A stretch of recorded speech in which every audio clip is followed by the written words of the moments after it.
The Christmas tree gets the lights and songs, but not everyone cuts down a live one and puts that in their home. The one embracing the colors of Christmas is the Mexican transplant, the poinsettia. Brilliant bracts of green and red, white or pink. The plant has more than 100 variations. Blooms naturally around Christmas time, which made it a good fit for the holidays. So it blooms based on day length, so we don't have to manipulate it too much to get it to flower. But it's also kind of the traditional Christmas colors. Those colors have evolved as the plant has grown in popularity. More than 30 million are sold each year according to USDA, almost 1/4 of all flowering potted plants purchased, to rack up more than $144 million in sales. The poinsettia first came to the United States in 1825, but only set roots in our lexicon during the 1960s. The lobster flower, or flame leaf flower as it's also called, is found almost anywhere from churches to homes. New varieties emerge every year as hybrids take hold, and science works most of the time. There'll be a slight difference. So maybe the bract color is darker, or you'll have a 1,000 white plants and one is pink.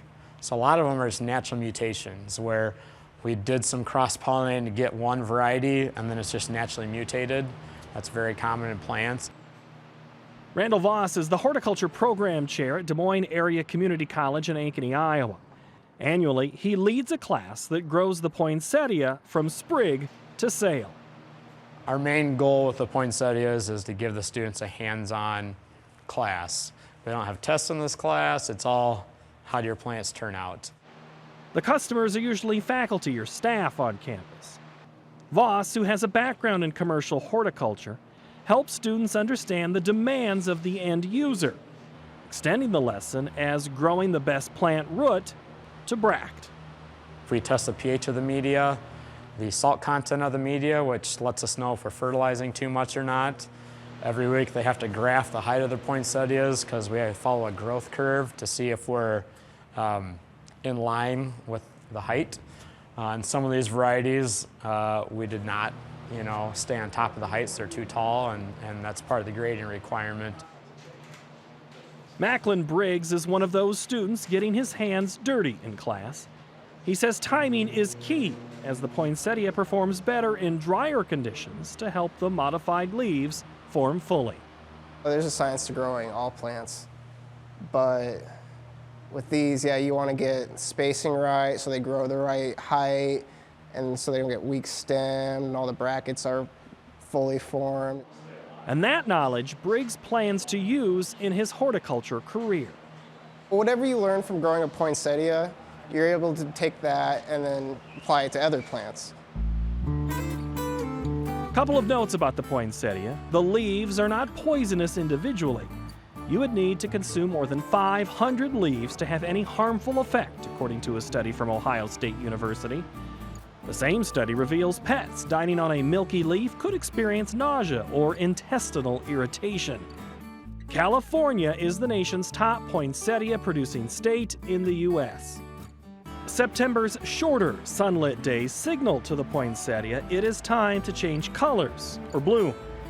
The internal clock interprets more dark than daylight as the cue to initiate the flower. Greenhouses take precautions to block out any light as to not disturb the cycle. The window for error is small and can be delicate, even for seasoned professionals. The tricky thing about poinsettia is you get one chance every year. There's only one poinsettia crop, so even if a grower's been working for 10 years in a greenhouse, they've only grown 10 poinsettia crops. Most other greenhouse crops are growing them year-round. So let's say in the spring, you might get 5 shots at growing petunias. And Voss's hands-on approach stresses the customer's expectation: uniformity. The customer doesn't know that this plant naturally grows taller, that one naturally grows shorter. It's up to the grower to make everything uniform. So you look down the bench, no matter what variety there is, they're all the exact same height, because that's what the customer wants. They might put 2 of these plants together, they want them the same height, and that's kind of what makes or breaks you. For Market to Market, I'm Paul Yeager.